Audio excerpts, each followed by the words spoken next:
ನಮಸ್ಕಾರ ಎಲ್ಲರಿಗೂ. ನೀವು ನೋಡ್ತಾ ಇದ್ದಾರೆ ಕ್ರಿಕೆಟ್ ಜಗತ್ತು ಮತ್ತೊಂದು ವಿಡಿಯೋಗೆ ಸ್ವಾಗತ ಸುಸ್ವಾಗತ. ಇವತ್ತು ಇಡೀ ಕರ್ನಾಟಕ ತುಂಬ RCB ಅಭಿಮಾನಿಗಳೆಲ್ಲ ಖುಷಿ ಪಡುವಂಥ ಒಂದು ನ್ಯೂಸ್ ಬಂದಿದೆ, ಬ್ರೇಕಿಂಗ್ ಅಪ್ಡೇಟ್ ಬಂದಿದೆ. ಇಷ್ಟು ವರ್ಷಗಳ ಕಾಲ RCB ಫ್ಯಾನ್ಸು ಕರ್ನಾಟಕದಲ್ಲಿ ಏನೇನು ಬೇಡಿಕೆಗಳು ಇಟ್ಟಿದ್ರು, ಆ ಒಂದು ದೊಡ್ಡ ಬೇಡಿಕೆ ಈಡೇರುವಂಥ ಟೈಮ್ ಬಂದಾಯಿತು. RCB ಅಫಿಷಿಯಲ್ ಪೇಜ್ನಲ್ಲಿ ಅದನ್ನು ಅನೌನ್ಸ್ ಮಾಡಿದ್ದಾರೆ. RCB ಅವರು ಡೈರೆಕ್ಟಾಗಿ ಯಾವಾಗ ಅನೌನ್ಸ್ ಮಾಡ್ತಾರೆ ಅಂದರೆ ಅದು ಮಾರ್ಚ್ 19ಕ್ಕೆ ಅನ್ಬಾಕ್ಸ್ ಇವೆಂಟ್ ದಿನವೇ ಇದನ್ನು ಕೂಡ ಅನ್ಬಾಕ್ಸ್ ಮಾಡ್ತಾರೆ ಅಂತ ಗೊತ್ತಾಗುತ್ತೆ.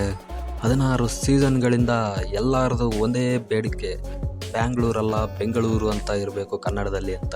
ಒರಿಜಿನಲ್ ಹೆಸರನ್ನ ಬಿಟ್ಟು ಹೊರಗಿನವ್ರು ಯಾರ್ಯಾರೋ ಬಂದು ಬೆಂಗಳೂರು ಅಂತ ಇರೋದನ್ನ, ಬ್ಯಾಂಗ್ಳೂರು ಮಾಡಿರೋದನ್ನ, ಆ ಹೆಸರನ್ನ ನಮ್ಮ ಟೀಮ್ಗೆ ಇಟ್ಟಿರೋದು ತುಂಬ RCB ಅಭಿಮಾನಿಗಳಿಗೆ ಇಷ್ಟ ಆಗಿರಲಿಲ್ಲ.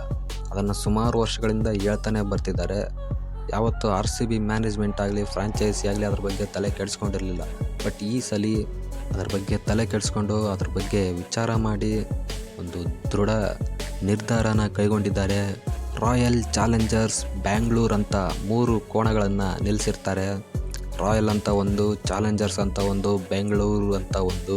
ಅದರಲ್ಲಿ ರಿಷಬ್ ಶೆಟ್ರು ಬಂದು ಬೆಂಗಳೂರು ಅಂತ ಕೋಣನ ಶೆಟ್ರೆ ತಗೊಂಡೋಗ್ರಿ ಇದನ್ನ ಅಂತ ಕಳಿಸ್ತಾರೆ. ಅದಾದಮೇಲೆ ಅರ್ಥ ಆಯ್ತಾ ಅಂತ ಕೇಳ್ತಾರೆ. ಇನ್ಮೇಲಿಂದ ಎಲ್ಲ RCB ಫ್ಯಾನ್ಸು ಹೆಮ್ಮೆಯಿಂದ ಹೇಳ್ಕೊಬೋದು, ನಮ್ಮ ಟೀಮ್ಗೆ ಕನ್ನಡದಲ್ಲೇ ಇರುವಂಥ ಬೆಂಗಳೂರು ಅನ್ನೋ ಹೆಸರನ್ನೇ ಇಟ್ಟಿದ್ದಾರೆ ಅಂತ. ಇದರಲ್ಲಿ ಇನ್ನೂ ಒಂದು ಖುಷಿ ಪಡೋ ಸುದ್ದಿ ಏನು ಅಂದರೆ, ಯಾರ್ಯಾರೆಲ್ಲ RCB ಹೇಟರ್ಸ್ಗಳಿದ್ರು ಅವರನ್ನು ಕೇಳಿದಾಗ ನಿಮ್ಗೆ ಯಾಕೆ RCB ಇಷ್ಟ ಆಗಲ್ಲ ಅಂತ ಕೇಳಿದಾಗ ಅವ್ರದ್ದು ಮೇನ್ ರೀಸನ್ ಇದೇ ಇರ್ತಿತ್ತು.